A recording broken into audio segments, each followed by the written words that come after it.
جی السلام علیکم معزز سامعین، جیسا کہ آپ سب جانتے ہیں ہم آپ کے سامنے کتاب تذکرہ حسین شہزادہ کونین علیہ السلام پڑھ کر پیش کر رہے ہیں۔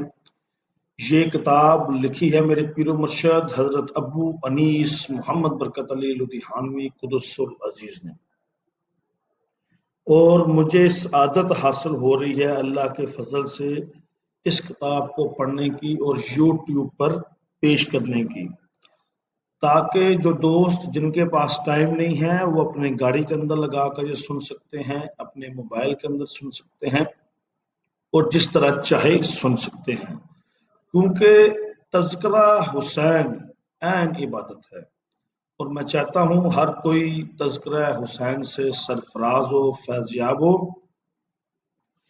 لے جی شروع کرتے ہیں پیج نمبر 44 سے۔ الصلاۃ والسلام علیک یا سیدی یا رسول اللہ، الصلاۃ والسلام علیک یا ابن رسول اللہ۔ یا حیو یا قیوم کا مظہر، ابدی حیات کا مبشر، حضرت امام حسین شہزادہ کونین علیہ السلام، یا حیو یا قیوم کی حقیقت کے مظہر سیدنا حسین رضی اللہ عنہ، حوض اصفا کے وارث، سید الشہداء، زندہ جاوید ماشاء اللہ۔ آپ صلی اللہ علیہ وسلم اور آپ کے لشکر ایک غار میں مقیم ہیں، شہداء آپ کے رفقا ہوتے ہیں۔ حوض کوثر آسمان پر ہے اور اس کے عین نیچے حوض اصفا ہے، اور حوض اصفا کے ساقی سیدنا امام حسین علیہ السلام ہے۔ اس حوض سے ایک بار پینے والے کو پھر پینے کی حاجت نہیں رہتی، اس سے پینے والا کبھی تشنا کام نہیں رہتا، کبھی تشنائے کام نہیں رہتا۔ شہداء حیات ابدی کے امین ہوتے ہیں اور مکین، بندہ مر کر ہی زندگی کا پیغام سنا سکتا ہے، اور موت قبل ان تموت اس پیغام کا شاہد ہوتا ہے۔ اس مقام پہ مرنے والے مرا نہیں کرتے، نہ ہی کوئی موت انہیں مار سکتی ہے، ابدی حیات کے امین ہوتے ہیں۔ موت قبل ان تموت یا حیو یا قیوم کے نور کی برکت سے قبر بامراد رہتی ہے، موت اسے فنا نہیں کرتی، بقا باللہ بن کر شہد و مشہود کی ترجمان ہوتی ہے۔ ماشاءاللہ واللہ اعلم بالصواب، ہر قسم کی موت سے مبرہ ہو کر بقا باللہ کا شہود ہوتا ہے۔ جسے بقا حاصل ہو جاتی ہے قیامت تک زندہ اور باقی رہتا ہے، اس کا حکم ربی حکم ہوتا ہے، اور ہر مخلوق ارضی ہو یا سماوی، بری ہو یا بحری، نوری ہو یا ناری، اس کے حکم کی تعمیل کرتی ہے۔ حیات جادواں، مقصد کا تعین اور عمل کی نوعیت ہنگامہ زیست میں بنیادی حیثیت رکھتے ہیں۔ مقصد جس قدر عرفہ ہوگا اسی قدر عمل میں اخلاص کی ضرورت ہوگی، اور جس قدر عمل میں اخلاص ہوگا منزل کی صعوبتیں اسی قدر آسان تر ہوتی جائیں گی۔ مقصد اور عمل یہی دو بنیادی نکات ہیں جس سے انسانی زندگی کی قدریں عبارت ہے۔ مقصد کی بلندی اور اخلاص عمل انسان کو حیات جادوانی سے سرفراز کرتے ہیں۔ موت آتی ہے لیکن خود شکست کھا کر بھاگ جاتی ہے، مصائب بڑھتے ہیں لیکن ٹکرا کر خود ہی پاش پاش ہو جاتے ہیں۔ اس کے برعکس مقصد اگر سطحی ہو تو ضمیر کی خلش جو ایک زندہ قوت ہے، اخلاص عمل پیدا ہی نہیں ہونے دیتی۔ یہی وجہ ہے کہ کامیابی کی صورت بھی محض سطحی اور عارضی ہوتی ہے۔ جسے موت کا ایک ہی جھٹکا گمنامی کے غار میں یوں دھکیل دیتا ہے کہ پھر اس کا نام لیوا بھی کوئی باقی نہیں رہتا۔ اس اجمال کی تفصیل مطلوب ہو تو آئیے ذرا میدان کرب و بلا کا نظارہ کریں۔ جہاں لکودک اور بے آب و گیاں صحرا کی پشت پر کچھ کٹے پھٹے لاشیں بکھرے پڑے ہیں، بے گورو کفن لاشیں جن میں کچھ بچے ہیں تو کچھ جوان سال، کچھ پختہ کار ہیں تو کچھ پختہ سال، کچھ لاشوں پر گھوڑے دوڑا کر یوں پمال کیا جا چکا ہے کہ شناخت مشکل ہے، کچھ سر بریدہ لاشیں بھی ہیں جن سے لباس نوچ کر برہنہ ڈال دیا گیا، قریب ہی جلے ہوئے خیمے، کٹی ہوئی تنابیں اور ادھ جلی چوبیں کسی بہت بڑے سانحے کی خبر دے رہے ہیں۔ معلوم ہوتا ہے مسافر منزل پر پہنچنے سے پہلے ہی اس صحرا میں لٹ گئے ہیں، نہ آبادی ہے نہ سایہ۔ کس بے بسی سے لٹے ہوں گے لٹنے والے، کس بے کسی سے کٹے ہوں گے کٹنے والے۔ لاشوں کی عظمت کہہ رہی ہے کہ یہ کوئی معمولی قافلہ تو نہ تھا۔ لٹنے سے پہلے مزاحمت کے نشانات بھی واضح ہیں۔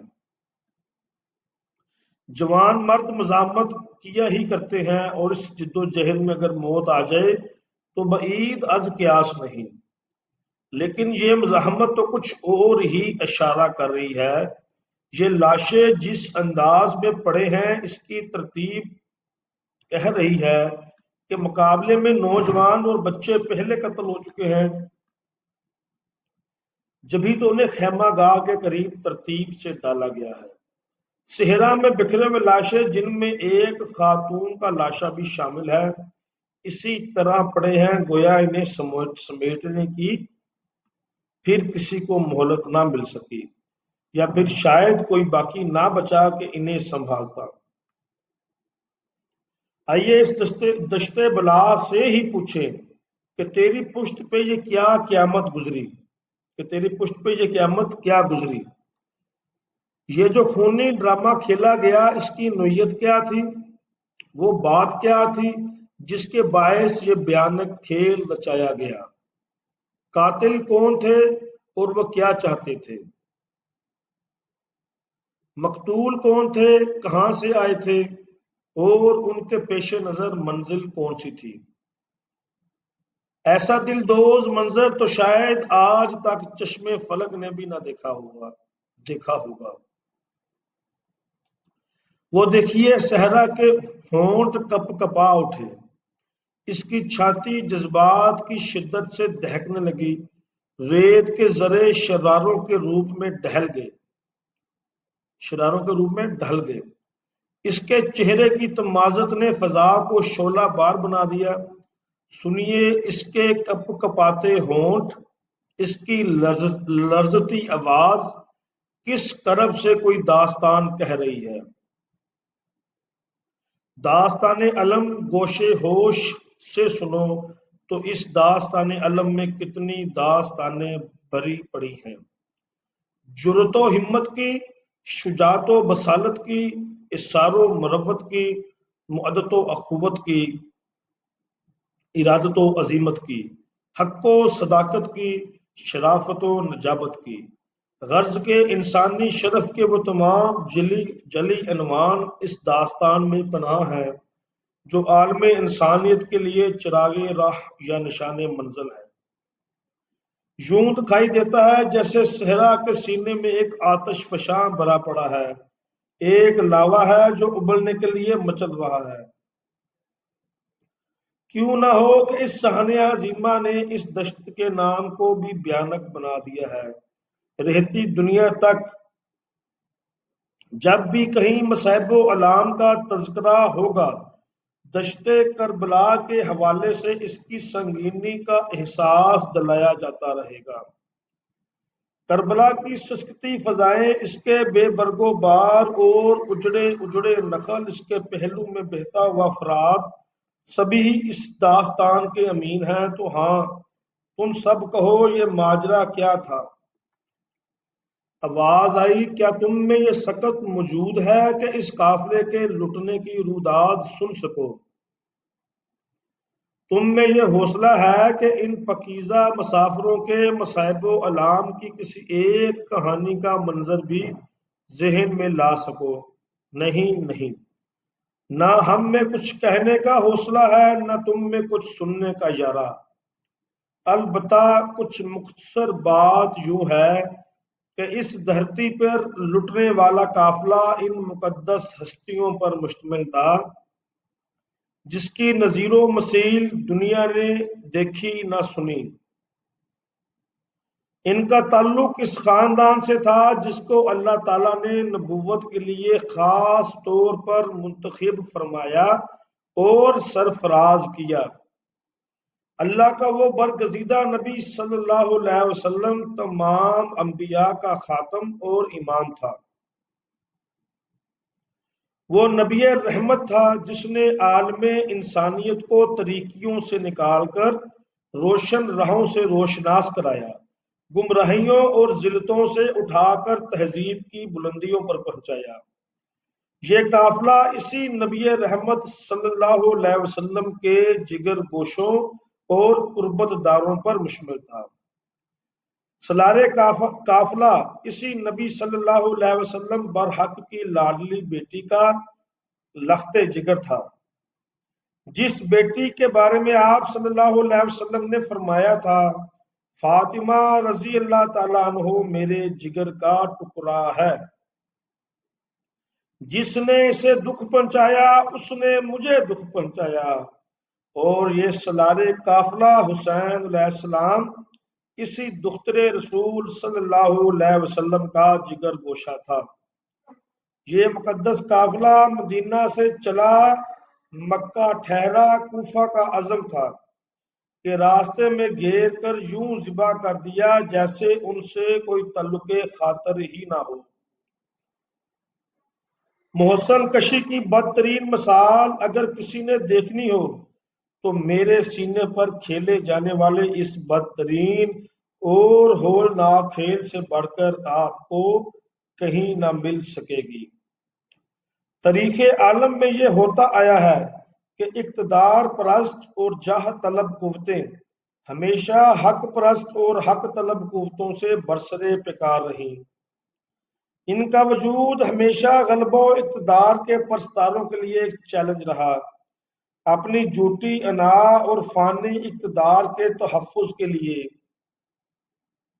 تغونی طاقتوں نے ہمیشہ نیک نفس انسانوں کو آزمائش میں ڈالے رکھا، کہیں گھر بار سے جلا وطن کیا تو کہیں مال و زر سے آزمایا، کہیں خوف و ہراس پیدا کیا تو کہیں اتلاف جان و مال کے مرحلوں سے گزارا۔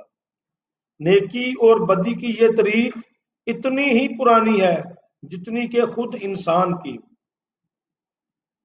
زمین کی پشت پر اس کھیل کو ہر دور میں دہرایا جاتا رہا ہے، لیکن میری پشت پر کھیلے جانے والے کھیل کا انداز یکسر مختلف اور اس قدر سنگین تھا کہ کرۂ ارض کا کوئی خطہ اس کی تاب نہیں لا سکتا تھا۔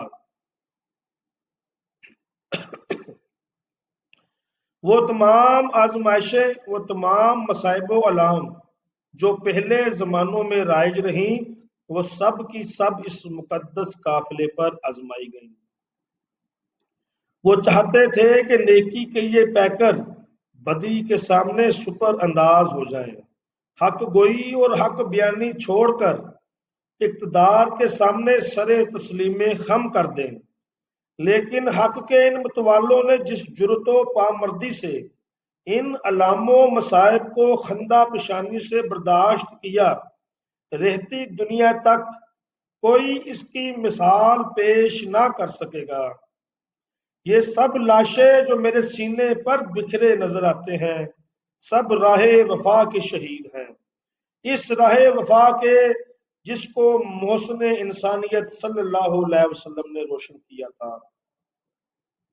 فرات کے کنارے گواہ ہیں کہ جب ان پر پہرے بٹھا دیے گئے تھے تو ان جلے ہوئے خیموں میں عفت مآب بیبیوں اور معصوم بچوں کی پیاس کا منظر دیکھا نہیں جاتا تھا۔ اور سنو، مقتولوں میں وہ پاک باز بھی تھے جو صورت اور سیرت میں اپنے بابا صلی اللہ علیہ وسلم کا نقشہ تھے، لیکن صفاکی اور بے مروتی کی انتہا دیکھو کہ اسی پیغمبر صلی اللہ علیہ وسلم کا کلمہ پڑھنے والوں نے اس کی تصویروں کو یوں پھاڑ کر دھرتی پر بکھیر دیا جیسے کہ وہ محض ایک کھلونا تھے۔ آہ، یہ بے وفائی اور صفاقی کا گناؤنا اور شرمناک منظر بھی میں اپنے سینے میں لیے بیٹھا ہوں۔